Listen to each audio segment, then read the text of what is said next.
తక్కువ సమయంలో ఎక్కువ ఇన్ఫర్మేషన్ తెలుసుకోవడమే స్మార్ట్ పీపుల్ చేసే పని. మెగా వార్తల్లో మీరు మిస్ అవుతున్న మినీ డీటెయిల్స్ మీకోసం.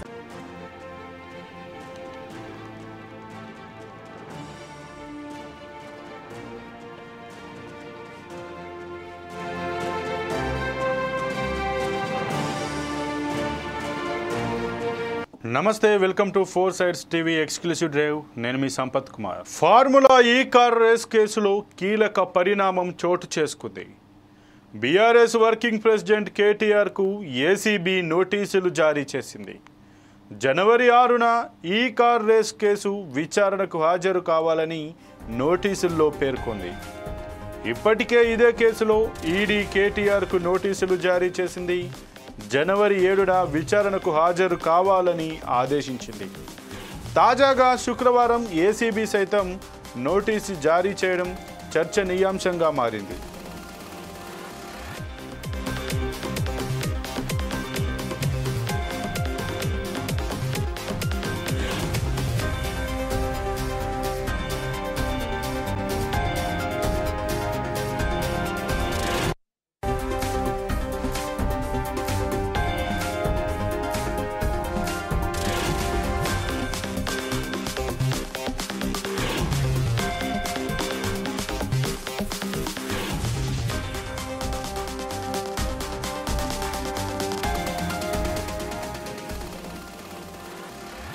ఫార్ములా ఈ కార్ రేస్ కేసులో ఏసీబీ కంటే ముందే ఈడీ నోటీసులు ఇచ్చింది.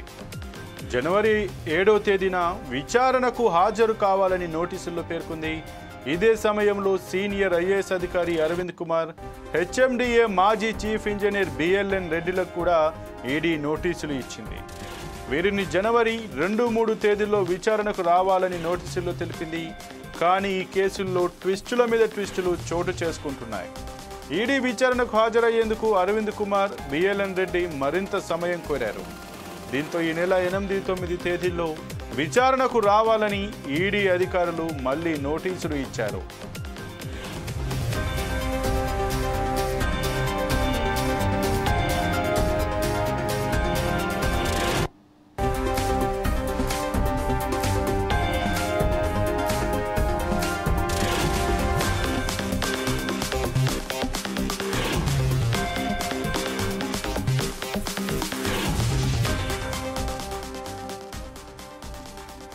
ఈ కేసులో దూకుడు పెంచిన ఈడీ 3 వారాల గడువు కోరిన అరవింద్ కుమార్, బిఎల్ఎన్ రెడ్డిల విజ్ఞప్తిని తిరస్కరించింది. 8వ తేదీన బిఎల్ఎన్ రెడ్డి, 9న అరవింద్ కుమార్ హాజరు కావాలని తాజాగా నోటీసులు ఇచ్చింది. అయితే కేటీఆర్ ఇదే కేసులో 7న హాజరు కావాల్సి ఉండగా అంతకు ఒకరోజు ముందే ఏసీబీ అధికారులు విచారణకు రావాల్సిందిగా నోటీసులు ఇవ్వడం చర్చనీయాంశమైంది. అయితే కేటీఆర్ ఈడీ విచారణకు వెళ్తారా అనేది తెలియాల్సి ఉంది.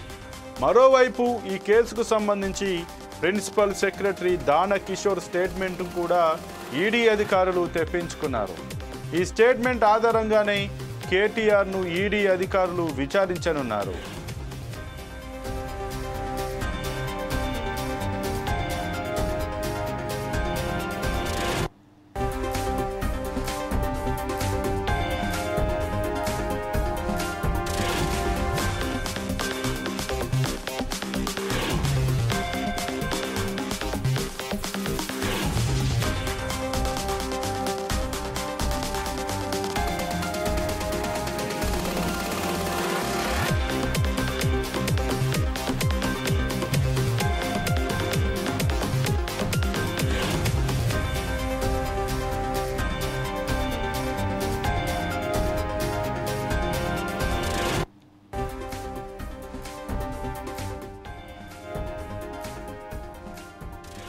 ఫార్ములా ఈ కార్ రేస్ కేసును ఏసీబీ ఎఫ్ఐఆర్ ఆధారంగా పీఎంఎల్ఏ కింద ఈడీ విచారణ జరుపుతోంది.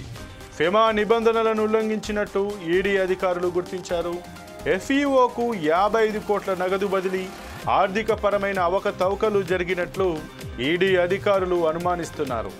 ఈ కేసులో A1గా ఉన్న కేటీఆర్ కంటే ముందే A2, A3లుగా ఉన్న అరవింద్ కుమార్, బిఎల్ఎన్ రెడ్డిలను విచారించాలని అధికారులు నిర్ణయించగా అనూహ్యంగా వారు సమయం కోరడంతో కేటీఆర్నే ముందుగా విచారించేందుకు సిద్ధమవుతున్నారు. దానికి మరో ట్విస్ట్ అన్నట్లు ఒకరోజు ముందుగానే ఏసీబీ విచారణకు హాజరు కావాలంటూ నోటీసులు జారీ కావడంతో కేటీఆర్ ఏ విధంగా స్పందిస్తారో చూడాలి.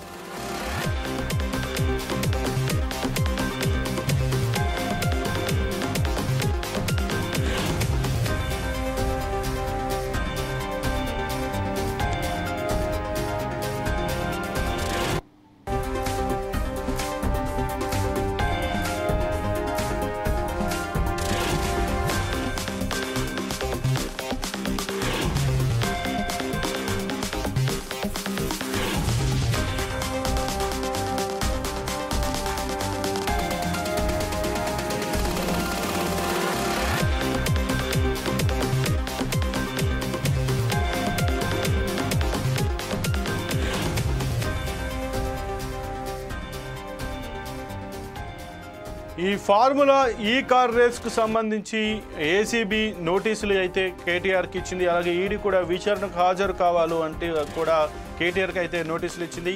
ఇక ఈ నోటీసుల పైన కేటీఆర్ ఏ విధంగా స్పందిస్తారు, ఏ విధంగా ఎదుర్కొంటారు?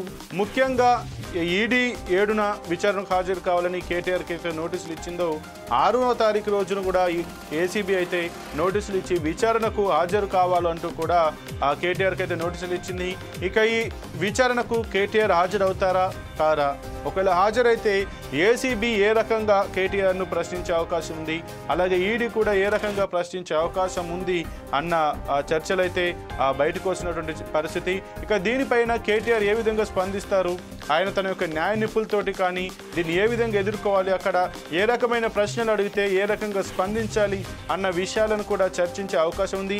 ఇక ఇదే కేసులో A2A3లుగా ఉన్నటువంటి బిఎల్ఎన్ రెడ్డి అలాగే అరవింద్ కుమార్లను కూడా గతంలోనే జనవరి 2-3 తేదీల్లో విచారణకు హాజరు కావాల్సిందిగా కూడా ఈడీ అయితే నోటీసులు అయితే జారీ చేసింది. కానీ వాళ్ళు హాజరు కాకపోవడంతో మళ్ళీ ఈ నెల 8 తారీఖున అయితే వాళ్ళను ఈ విచారణకు హాజరు కావాలంటే చెప్పింది. కానీ వాళ్ళు మాత్రం మాకు మరికొంత సమయం కావాలి అంటూ వాళ్ళు ఒక 3 వారాల సమయం కావాలని కోరుకున్నప్పటికీ ఈడీ అయితే వారి యొక్క అభ్యర్థన అయితే తిరస్కరించింది. ముఖ్యంగానైతే కేటీఆర్ కంటే ముందు ఈ A2A3లను ముందుగా విచారించాలని చెప్పి ఈడీ అయితే నిర్ణయించుకున్నప్పటికీ మొదటగా కేటీఆర్ని విచారించే పరిస్థితి అయితే వచ్చినట్టుగా తెలుస్తుంది. ఎందుకంటే A2A3లను ముందుగా వాళ్ళను విచారిస్తే వాళ్ళు చెప్పేటువంటి అంశాలను బట్టి కేటీఆర్ను విచారించేటువంటి అవకాశం ఉంది. ఈ కేసుకు సంబంధించి ఎవరెవరు ఇంకా దీంట్లో ఇన్వాల్వ్ అయి ఉన్నారు, ఏ రకంగా ప్రొసీడింగ్స్ జారీ చేశారు, ఉన్నట్టుండి FEOకు ఇంత పెద్ద మొత్తంలో డబ్బులు అడ్వాన్స్గా ఎందుకు ఇవ్వాల్సి వచ్చింది అన్న కోణంలో కూడా ఇటు ఏసీబీ కానీ అలాగే ఈడీ కూడా విచారించేటటువంటి అవకాశం ఉంది. ఇక ఏసీబీ అయితే ముఖ్యంగా మనం గమనించినట్లయితే కేటీఆర్ ఈ యొక్క ఈ ఫార్ములా రేస్ తీసుకొచ్చే ముందు ఏ కంపెనీని అయితే ఇక్కడ స్పాన్సర్గా తీసుకొచ్చారో ఆ స్పాన్సర్గా ఉన్నటువంటి కంపెనీ మధ్యలోనే వెళ్ళిపోవడంతో గవర్నమెంట్ థర్డ్ పార్టీగా ఉన్నటువంటి గవర్నమెంట్ కూడా ఏదైతే దీని యొక్క విధులను దీన్ని ఏదైతే ఈ ఫార్ములా రేస్ నిర్వహించడానికి బాధ్యతలుగా తీసుకున్నటువంటి గవర్నమెంట్ కూడా స్పాన్సరర్గా వ్యవహరించడం, దానికి సంబంధించి ఎటువంటి అనుమతులు లేకుండా, క్యాబినెట్ సమాచారం లేకుండా, ఆర్బీఐ ఇన్ఫర్మేషన్ లేకుండా ఆ యొక్క ఏదైతే ఈ యొక్క ఈ ఫార్ములాకు సంబంధించిన కంపెనీకి ఆ డబ్బులైతే చెల్లించడం దాదాపు 55 కోట్ల రూపాయలు ఆర్బీఐ ఇన్ఫార్మ్ లేకుండా చెల్లించినటువంటి ఈ విషయంలోనైతే కేటీఆర్ పైనైతే అసలు దీనికి ఏమేమి పర్మిషన్స్ ఉన్నాయి, ఏ రకంగా దీనికి ప్రొసీడింగ్స్ ఇష్యూ చేశారు, దీంట్లో ఎవరెవరు ఇన్వాల్వ్ ఉన్నారన్న ఉద్దేశంలో అయితే ఏసీబీ కూడా విచారణ అయితే చేస్తుంది. ఇక ఈ నేపథ్యంలో ఏసీబీ ఈ నెల 6వ తేదీన కేటీఆర్ని విచారణకు హాజరు కావాల్సిందిగానైతే నోటీసులు అయితే జారీ చేసింది.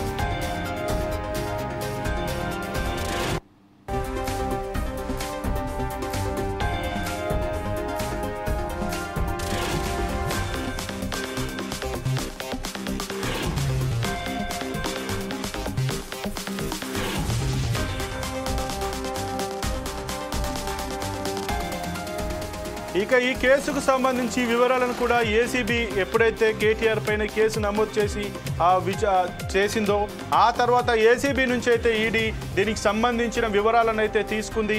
ఈ వివరాలను సేకరించినటువంటి వివరాలను ఈడీ అయితే విచారించి ఇప్పుడు దానికి సంబంధించి ఎవరైతే ఈ కేసులో ఇన్వాల్వ్ అయి ఉన్నటువంటి నిందితులు A1గా కేటీఆర్, అలాగే A2గా A3గా బిఎల్ఎన్ రెడ్డి అండ్ అరవింద్ కుమార్లు కూడా ఉన్నారు.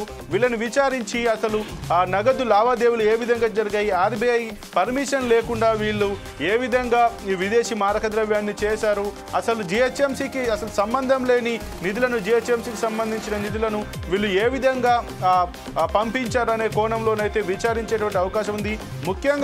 మరీ ముఖ్యంగా ఈ కేటీఆర్కి అయితే ఈ యొక్క ఈ ఫార్ములా రేస్కు సంబంధించి రోజు రోజుకు ఉచ్చు అయితే బిగిస్తున్నట్టుగా తెలుస్తుంది. దీన్ని ఏ విధంగా కేటీఆర్ ఎదుర్కొంటారు, దీనికి వారి యొక్క న్యాయ నిపుణుల బృందం ఏ విధంగా స్పందిస్తుంది అనేది అయితే మనకు తెరపైకి వస్తుంది. ఇక దీనికి సంబంధించి కేటీఆర్ కూడా ఈ కేసును కొట్టివేయాలంటూ కూడా హైకోర్టులోనైతే క్వాష్ పిటిషన్ అయితే దాఖలు చేశారు. ఈ పిటిషన్కి సంబంధించి దీనైతే తీర్పునైతే రిజర్వ్ చేసినట్టుగా తెలుస్తుంది. ఇక దీనికి కౌంటర్ దాఖలు చేయడానికి కూడా ఏసీబీ కూడా మరికొంత సమయం కావాలని కూడా కోరినట్టుగానైతే తెలుస్తుంది. మరి ఇటు ఈ హైకోర్టులో ఉన్నటువంటి క్వాష్ పిటిషన్ ఆ నేపథ్యంలో ఇటు కేసీఆర్ ఈ ఈడీ కానీ ఏసీబీ విచారణకు హాజరవుతారా, ఒకవేళ హాజరవుతే దాన్ని ఏ విధంగా ఎదుర్కొంటారు, దానికి వారి యొక్క న్యాయ నిపుణుల బృందం కేటీఆర్కు ఎలాంటి సలహాలు సూచనలు చేస్తుంది, దాన్ని ఏ విధంగా అమలు చేస్తారు అన్న విషయంలోనైతే ఇప్పుడు కేటీఆర్ టీం అయితే మొత్తం పని చేస్తున్నట్టుగా ఉంది. ఒకవేళ కేటీఆర్ ఈడీకి విచారణకు హాజరు కాకపోతే ఎలాంటి పరిణామాలు ఉండబోతున్నాయి, ఒకవేళ హాజరైతే అతన్ని ఏ రకమైన ప్రశ్నలు అడిగేటువంటి సందర్భం ఉంటుంది, ఏ రకమైన ప్రశ్నలు అడుగుతారు, దాన్ని ఏ రకంగా విచారణ చేస్తారు, ఆ తర్వాత కేటీఆర్ చెప్పేటువంటి వాంగ్మూలం ఇచ్చిన తర్వాతకి ఈ A2 A3లను విచారించి దీన్ని పొంతన చేసి ఈ విచారణ చేసేటువంటి అవకాశం ఉంటుంది. కాబట్టి దీన్ని కేటీఆర్ ఏ రకంగా ప్లాన్ చేసుకుంటున్నారు, ఏ రకంగా ఎదుర్కొంటారు అన్న దాని నేపథ్యంలోనైతే ఇప్పుడు సర్వత్రా ఉత్కంఠత అయితే నెలకొంది.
ఇక ముఖ్యంగా ఈ యొక్క కేసుకు సంబంధించి ఈడీ అయితే ఏసీబీ అండ్ ఈడీ అయితే కేటీఆర్కి నోటీసులు అయితే ఇచ్చినటువంటి పరిస్థితి. ఇక ఏసీబీ అయితే ముఖ్యంగా కేటీఆర్కు ఈరోజు ఈ నెల 6వ తేదీన ఉదయం 10 గంటలకు విచారణకు హాజరు కావాల్సిందిగా అయితే నోటీసులు ఇచ్చింది.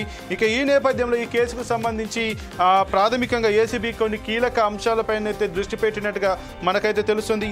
అసలు రేస్ నిర్వహణకు ప్రతిపాదనలు ఎలా వచ్చాయి, అలాగే నిధుల చెల్లింపు ఎలా చేశారు, దానిపైనైతే వివరాలు అయితే సేకరిస్తున్నట్టుగా తెలుస్తుంది. ఇక ఈ నిధుల సేకరణకు సంబంధించి ఆదేశాలు ఎవరిచ్చారు, ఆదేశాలు ఎక్కడి నుంచి వచ్చాయి, దీంట్లో ఉద్యోగుల పాత్ర ఏంటి అనేటి విచారణ చేసి మరికొందరికి కూడా నోటీసులు ఇచ్చేటువంటి ప్రణాళికలు అయితే సిద్ధం చేస్తున్నట్టుగా ఏసీబీ అయితే సిద్ధం చేస్తున్నట్టుగా తెలుస్తుంది. ఇక ఈ ఫార్ములా కార్ రేస్లో ఫిర్యాదుదారుడైనటువంటి ఐఏఎస్ అధికారి దాన కిషోర్ను కూడా ఇటీవల ఏసీబీ అధికారులు విచారించారు. దాదాపు 7 గంటల పాటు అతన్ని అయితే విచారించినటువంటి ఏసీబీ అతని దగ్గర నుంచి వాంగ్మూలాన్ని అయితే నమోదు చేసింది.